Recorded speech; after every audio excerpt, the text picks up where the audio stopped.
It's my feel-good breakfast show. Happy Friday. It is indeed your Feel Good Breakfast show, and right now we are going to get into some entertainment. I promised it, and I have to deliver on that. Mthuthu is a proudly Zululand-born musician whose latest album, called Indumiso, YabeNguni, is a rich tapestry of traditional rhythms and spiritual depth, and of course modern African sound, all coming together beautifully. With Heritage Day just behind us, there is no better time to reflect on the power of music in preserving and of course celebrating South African culture. So before we get to the man behind the music, let's have a look at this.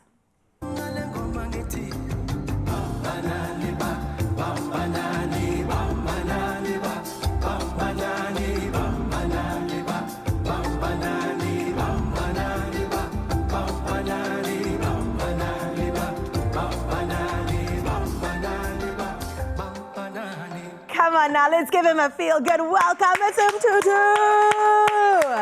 Welcome and thanks for being here. You hear the whole crowd went crazy for you, of course. Thank you so much. I appreciate it. That's what he expects. Look at him. What a cool guy. Okay, Mthuthu, we got to get into this because you know that we have just celebrated a beautiful month that is Heritage Month. And it only makes sense that we have you on our couch at the conclusion of September. So tell me a bit more about your album and how it really honors and reflects the history of South Africa. The name of the album is Indumiso, YabeNguni. The title in its own, it really speaks about the significance of our heritage as African people. So in the creation of the album, it was to give people a reminder of what we have, our heritage, our culture, our tradition, and so forth. Hence the album is it embodies all those aspects of life. And when it comes to Nguni traditions in particular, does it specifically focus on that, or is it kind of general?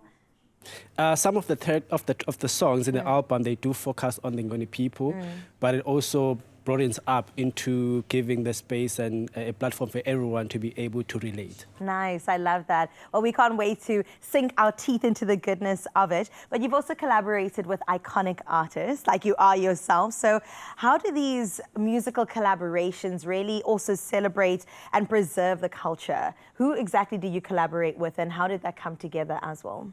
I collaborated with the legendary I would say, Obama Dalagunene, the likes of Pops Mohammed. I call them custodians of African music. That's beautiful. You know, having to work with them, if you're working with them, they have the capacity to explain and detail, you know, the significance of the instrument that they're playing and how it relates into the Nguni people or African people. Yeah. So it became a whole lecture and me having to...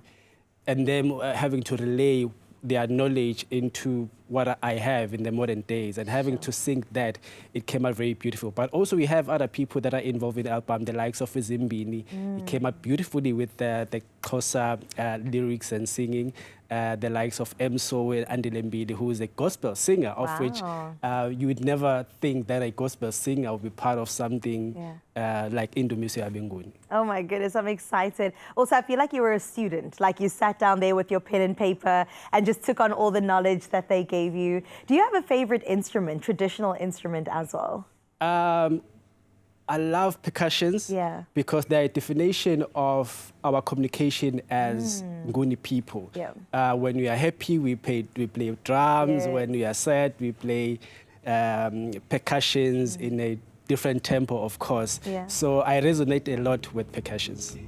Now, you mentioned that gospel was surprising to come on the album, but I mean, a lot of the album is about spirituality, which I think is incredible, definitely rooted in a lot of ancestral memory, which is something that you have to carry. It's almost your responsibility. Might be a little bit heavy, but it's on you right now. How important is spirituality in understanding and expressing our heritage? Does it play its part?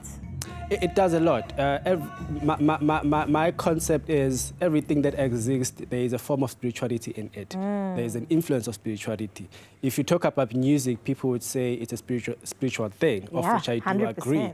And one needs to be elevated into a certain degree in order to be able to pass the message through music for people to be able to relate. So it's very important for you to also connect with your inner self and realize yourself. So any other person coming after will be able to relate on what you are presenting to them. Oh, well, that is a beautiful answer. And you know what? I'll leave it right there for now because we're still going to get to know Mthuthu in terms of the music that they'll bring today. And I can't wait for you to get into our Friday entertainment. For now, though, we've kind of fed the soul in a big way. And I think it's time to also feed the body. And you know, on a Friday, Clem Pedro has our Friday foodie takeover. I had to sit down with him earlier and I said, what are we eating? He promised me some delicious poppers, a delicious pull-apart bread, and so much more when it comes to Braai Day and, of course, Heritage Month. So Clem and Graham, take it away.